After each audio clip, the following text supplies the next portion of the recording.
दो प्यार करने वाले लोग जो एक साथ रहना चाहते हैं लेकिन कुदरत उन्हें अलग कर देती है। क्यों, चलिए देखते हैं। कहानी की शुरुआत होती है एक खूबसूरत लड़की के साथ जिसका नाम वानी होता है और वह कोर्ट में अपने बॉयफ्रेंड का इंतजार कर रही है क्योंकि आज उनकी शादी होने वाली है और इसी इंतजार में सभी को देखकर वह बहुत खुश होती है। पर थोड़ी ही देर बाद उसका बॉयफ्रेंड उसे कॉल करके शादी के लिए मना कर देता है और यह खबर सुन के उसे बहुत बड़ा झटका लगता है जिसे सुनते ही वह बेहोश हो जाती है। अब कहानी यहाँ से आगे बढ़ती है 6 महीने बाद और हम देखते हैं कि वानी अभी भी उस इंसिडेंट से बाहर नहीं निकल पाई है और उसी गम में वो अब भी डूबी रहती है। लेकिन उसकी माँ उसे हौसला देती है और उसे हंसाने की कोशिश करती है, लेकिन उसके मन में कहीं ना कहीं वो मंजर अभी भी गूंज रहा था। और एक दिन वो एक लड़के को देखती है रास्ते पे जाते हुए जिससे वह आकर्षित हो जाती है और थोड़ी देर बाद वह एक इंटरव्यू के लिए जाती है जहाँ पर उसे एक टास्क दिया जाता है कि वो किसी सेलिब्रिटी का इंटरव्यू करके लाएगी, तब उसे सिलेक्ट कर लिया जाएगा। और वो यह सुनकर वहाँ पर से निराश होकर चली जाती है।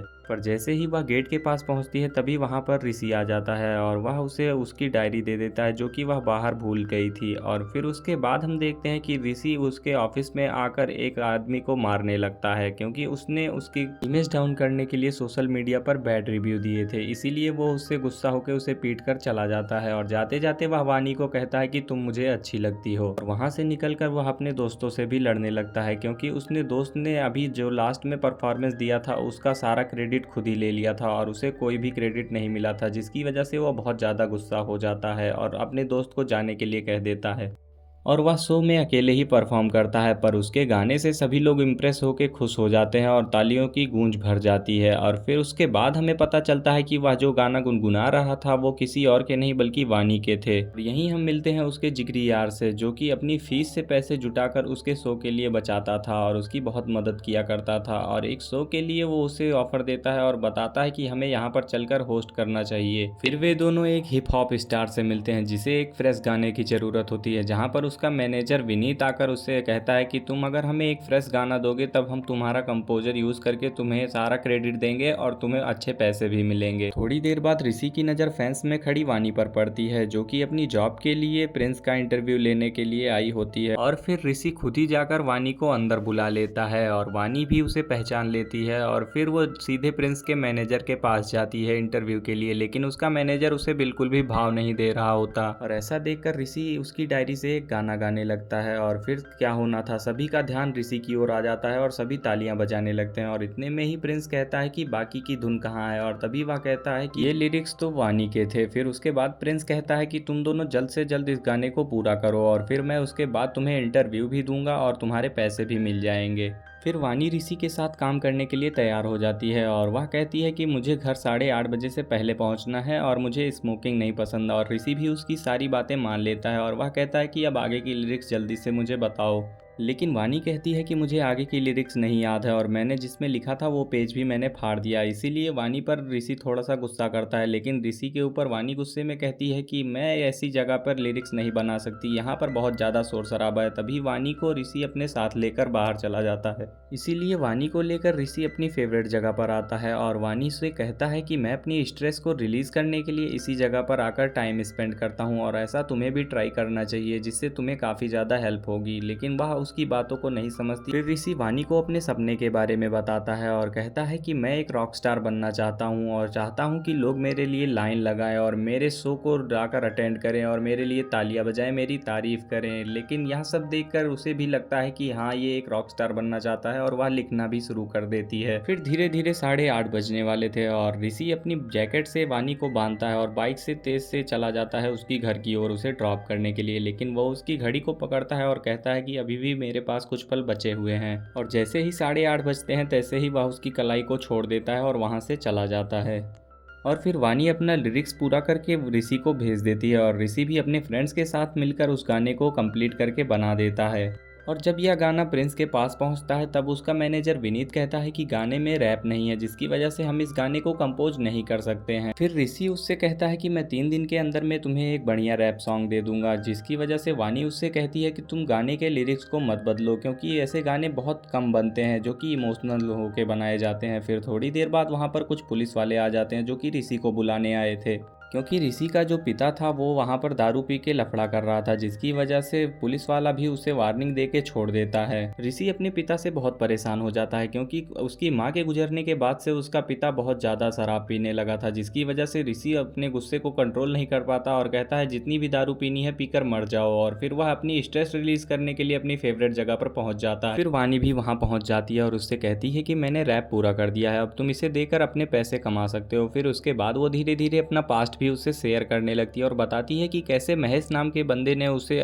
लास्ट टाइम पे धोखा दिया था और उसे कोर्ट में अकेला छोड़कर चला गया था। और वह ऋषि से कहती है कि उसने मेरी सबसे कीमती चीज छीन ली थी जो कि मेरी राइटिंग थी, लेकिन फिर भी मैं तुमसे मिलने के बाद इन सारे गमों से उभर चुकी हूँ और मैं चाहती हूँ कि मैं तुम्हारी भी मदद करूँ और चाहती हूँ कि तुम्हारे चेहरे पे मुस्कान रहे, लेकिन अगर तुम मुझसे हेल्प नहीं चाहते तो मैं चली जाती हूँ। और थोड़ी ही देर बाद ऋषि उससे कहता है कि वानी मेरी मदद करो। फिर वानी भी उसके पास घूमकर चली जाती है, लेकिन थोड़ी ही देर बाद हम देखते हैं कि ऋषि के पिता एक जगह पर बैठकर बहुत ड्रिंक कर चुके थे, जिसकी वजह से मैनेजर उनसे पैसे मांगता है, लेकिन पैसे कम थे तो इसीलिए मैनेजर उनका बटुआ छीन लेता है। लेकिन जैसे ही वो उनका बटुआ छीनता है तभी उनके पापा भड़क जाते हैं और यही देखकर ऋषि उनके पास आता है और पैसे देकर उनका बटुआ ले लेता है, क्योंकि उसके अंदर में उसकी माँ की फोटो थी। फिर ऋषि अपने पिता को लेकर एक रिहैब में जाता है जहाँ की फीस बहुत ज़्यादा होने की वजह से ऋषि बहुत निराश हो जाता है, लेकिन अब उसे पैसे तो चाहिए ही थे। इसीलिए वो प्रिंस के मैनेजर विनीत के पास जाता है और पैसों की डिमांड करता है। लेकिन तभी विनीत उससे कहता है कि तुम अगर मेरे लिए एक अच्छा गाना गाओ और उसका कॉपीराइट भी मुझे दे दो तो मैं तुम्हारी डील को साइन कर दूंगा। और ये सब सुन के ऋषि भी हाँ कर देता है। लेकिन जब वह वानी को छोड़ने उसके घर पर जाता है तब वानी से वह कहता है कि अब ये हमारी लास्ट मुलाकात थी, क्योंकि अब इसके बाद हम नहीं मिलने वाले, हमारा गाना भी पूरा हो चुका है और हमारी किस्मत में यहीं तक हमारी मुलाकात थी। लेकिन यह सब कुछ सुनकर वानी एकदम चुप हो जाती है और ऋषि की बातों को सुनकर वानी बहुत निराश हो जाती है और घर चली जाती है। जब वह अपनी डायरी खोलती है तब उसे आज वही टिकट मिलती है जिसमें आज ऋषि का गाना परफॉर्म होने वाला था। और वहां पर जब वह जाती है तब देखती है कि ऋषि भी पहले से ही वहां पहुंचा था, पर इस लम्हे को देखकर ऋषि बिल्कुल भी खुश नहीं था, क्योंकि वो वहां खुद को देखना चाहता था। और थोड़ी ही देर बाद वानी उसे पुकारती है और वानी की आंखों में उसे एक अलग झलक दिखती है और दोनों ही एक दूसरे से प्यार कर बैठते हैं। और फिर वानी ऋषि को मनाती है और उसे उनके दोस्तों के पास जाने को कहती है। ऋषि भी अपने दोस्तों के पास जाता है और दोस्तों से लड़ाई तो हुई थी, लेकिन दोस्त तो दोस्त ही होते हैं और वो सब एक साथ हो जाते हैं और मिलकर एक साथ झूमने लगते हैं। और फिर हम देखते हैं कि ऋषि और उसके दोस्त मिलकर एक साथ एक गाना बनाते हैं जिसके बोल तो वानी के होते हैं, लेकिन ये सब लोग मिलकर साथ काम करते हैं और उस गाने को अपलोड कर देते हैं यूट्यूब पर, जिसके रिव्यूज बहुत ज्यादा होते हैं और लोग भी इस गाने को धीरे धीरे बहुत पसंद करते हैं। लेकिन इसी दौरान एक बुरी चीज होती है। जब वानी को लेकर ऋषि उसे घर छोड़ने के लिए जाता है तभी उसके माँ बाप उसे देख लेते हैं। इस दौरान हम देखते हैं कि ऋषि भी अपनी बाइक पर बैठकर सिगरेट पी रहा होता है, जिसे देखकर वानी के माँ बाप बहुत ज्यादा ही दुखी हो जाते हैं, क्योंकि वह ऋषि को एक आवारा लड़का समझते हैं। और फिर वानी की माँ वानी के पास जाती है और उसे समझाती है कि ऐसे लड़के आवारा होते हैं जो दिन भर इधर उधर घूमते टहलते रहते हैं, वो तुम्हारा बिल्कुल भी ध्यान नहीं रखेगा और तुम्हें बहुत परेशान करेगा। और इस दौरान वानी बेहोश हो जाती है,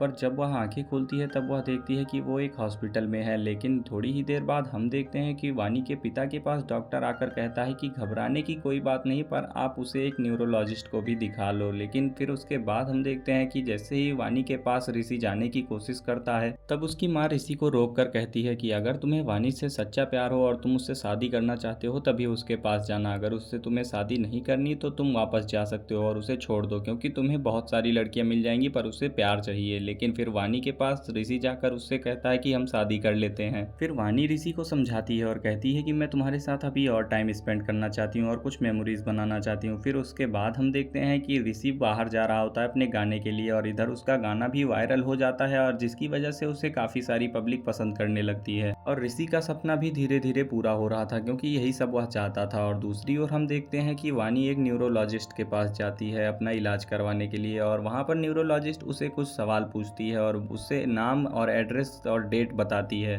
पर डॉक्टर के बताए सारे जवाब वो भूल जाती है। और फिर डॉक्टर उसे बताती है कि तुम्हें एक अल्जाइमर नाम की बीमारी है जिसमें लोग अपनी मेमोरीज को भूल जाते हैं। और तभी वानी बहुत निराश हो जाती है और वहां से चली जाती है, लेकिन डॉक्टर भी उसे कहती है कि तुम धीरे धीरे अपनी यादों को खो दोगी। और इतने में ही हम देखते हैं कि वानी के पीछे अचानक ऋषि आ जाता है और ऋषि उसे अपने सारी सक्सेस के बारे में बताता है और कहता है कि लोग उसके दीवाने हो रहे हैं और धीरे धीरे वो एक स्टार बन रहा है। लेकिन यह सब कुछ देखकर वानी उसे बताना तो चाहती थी, पर उसकी खुशी देखकर वो चुप रहती है और ऋषि वानी को लेकर एक कार के ऊपर चढ़ के उसे प्रपोज कर देता है और दोनों गले लग जाते हैं। फिर उसके बाद हम देखते हैं कि वानी अगली सुबह अपने ऑफिस में जाती है, जहाँ पर उसकी मुलाकात उसके एक्स बॉयफ्रेंड महेश से होती है। उसे देखते ही वानी को अपना बीता हुआ कल याद आ जाता है, जिसमें उसने बहुत सारा दुख और दर्द झेला था। और इधर ऋषि को अपने शो को परफॉर्म करने के लिए दूसरे शहर जाना था और वानी उसके सामान को पैक करने लगती है, लेकिन तभी ऋषि उसे पीछे से बुलाता है और कहता है कि तुमने सामान पहले से ही पैक कर रखा है। और ऋषि जाते जाते उससे कई बार पूछता है कि क्या सब कुछ ठीक है। तभी वानी उसे अपनी बीमारी छुपा कर कहती है हाँ सब कुछ ठीक है। फिर वानी अपने ऑफिस के पार्टी में जाती है, जहाँ एक बार फिर से उसकी मुलाकात महेश से होती है और महेश भी उसका फायदा उठाना चाहता था और उसके करीब आना चाहता था, लेकिन वानी एक बार के लिए भूल जाती है कि ऋषि से वह प्यार करती है और उसे लगता है कि महेश आज भी उसके साथ है और इस सिचुएशन का फायदा महेश उठाना चाहता था और वह वानी को छूने लगता है। लेकिन यह सब कुछ देखकर वानी को एक बार फिर से सब कुछ याद आ जाता है और फिर वानी उसके ऊपर बहुत चिल्लाती है, जिसे देखकर सभी लोग इकट्ठा हो जाते हैं और उसकी बीवी भी वहाँ पीछे खड़ी हो जाती है। और तभी वह अपनी बीवी को बताता है कि वानी को मैंने जॉब से निकाला है, इसीलिए वो इरिटेट हो रही है। और फिर वो सिक्योरिटी को बुलाकर वानी को धक्के मरवाकर निकाल देता है, लेकिन वहाँ वो अपना बैग भूल जाती है और जब उसे ऋषि कॉल करता है तब वहाँ पर गार्ड उसके फ़ोन को उठाता है और सारे इंसिडेंट के बारे में ऋषि को बताता है। और ऋषि तभी उसकी बातों को सुनकर वहाँ से अचानक से सब कुछ छोड़ छाड़ कर वापस चला जाता है, क्योंकि वानी को वो बहुत ज़्यादा प्यार करता था, इसीलिए वानी के पीछे वो भागता भागता वहीं पर जाता है और उसे उसकी बैग में वही मेडिकल रिपोर्ट मिलती है जो कि उसने सबसे छुपा रखी। और फिर हम देखते हैं कि वानी भी वहीं जगह पर जाती है जहाँ पर ऋषि अपना स्ट्रेस दूर करने के लिए जाता था, और लेकिन वहाँ पर वो प्रैक्टिस तो करती है लेकिन उससे एक भी बॉल हिट नहीं होती। और इतने में ही हम देखते हैं कि वहाँ पर ऋषि आ जाता है और वो उसे उठाकर कुछ प्रैक्टिस करने के लिए बताता है, लेकिन ऋषि को देखकर वानी समझ जाती है कि उसे उसकी बीमारी का पता चल गया है और वो ऋषि से दूर हो जाने को कहती है। लेकिन तभी ऋषि उससे कहता है कि तुम अगर एक यादें भूलोगी तो हम 10 बनाएंगे, अगर तुम 10 यादें भूलोगी तो हम 1000 यादें बनाएंगे, लेकिन मुझे तुम्हारे साथ रहना है, हर पल तुम्हारा ख्याल रखना है। और वह उसे गले लगा लेता है। फिर उसके बाद उसके ट्रीटमेंट के लिए वो अपने साथ वानी को लेकर गोवा चला जाता है, जहाँ पर वह कुछ शांत माहौल में रहेगी और अपने आप को काफ़ी अच्छा फील कराएगी। तभी फिर हम देखते हैं कि ऋषि अपने कॉन्सर्ट के लिए जाता है, जहाँ पर वानी भी उसके साथ रहती है और तभी उसकी मुलाकात फिर से महेश से होती है और महेश को देखकर वानी फिर से एक बार सब कुछ भूल जाती है और इसी का फायदा उठाकर महेश अपने साथ वानी को लेकर चला जाता है और वह उसका फायदा उठाना चाहता था, लेकिन तभी वहाँ पर वानी के पास ऋषि आ जाता है और वो वानी से अपने साथ चलने को कहता है। इतने में ही महेश बीच में आ जाता है, जिसे देख कर ऋषि फिर से एक बार बौखला जाता है और महेश को बहुत बुरी तरीके से मारने लगता है और जिसकी वजह से महन की नाक से खून निकलने लगता है। और इतने में ही वानी चाकू लेकर उसके पास आ जाती है और वानी को ऐसा करते देख वह समझ जाता है कि वानी सब कुछ भूल चुकी है और उसकी आंखें भर जाती हैं, लेकिन फिर भी वो वानी को छोड़ना नहीं चाहता और वानी चीखती चिल्लाती है, लेकिन तब भी वो उसका साथ नहीं छोड़ने वाला था और उसे पकड़कर शांत कराता है। इसी के साथ वानी बेहोश हो जाती है और जब उसकी आंख खुलती है तब वह ऋषि के साथ उसी जगह पर होती है और फिर जब वो ऋषि को आई लव यू बोलती है तो वो ऋषि को आई लव यू नहीं बल्कि आई लव यू महेश बोलती है। और यह सब सुनकर ऋषि समझ जाता है कि उसकी यादें मिट रही हैं और वह उसका माथा चूमकर उसे गले लगा लेता है। धीरे धीरे वो बाहर की ओर चला जाता है, लेकिन जब वह वापस आता है तब देखता है कि वहाँ पर वानी उसे नहीं मिलती और वो हर जगह वानी को ढूंढता है, लेकिन वानी का कोई अता पता नहीं चलता और सब लोग बहुत परेशान होते हैं। फिर ऋषि उदास होकर उसी जगह पर चला जाता है जहाँ पर वो आखिरी बार वानी से मिला था और वहीं उसे एक डायरी मिलती है जिसमें ऋषि के लिए वानी ने एक गाना लिखा था। और फिर वो अपने दोस्तों के पास जाता है और कहता है कि मुझे इस गाने को कंपोज करना है और इसे हर गली हर मोहल्ले में पहुंचाना है।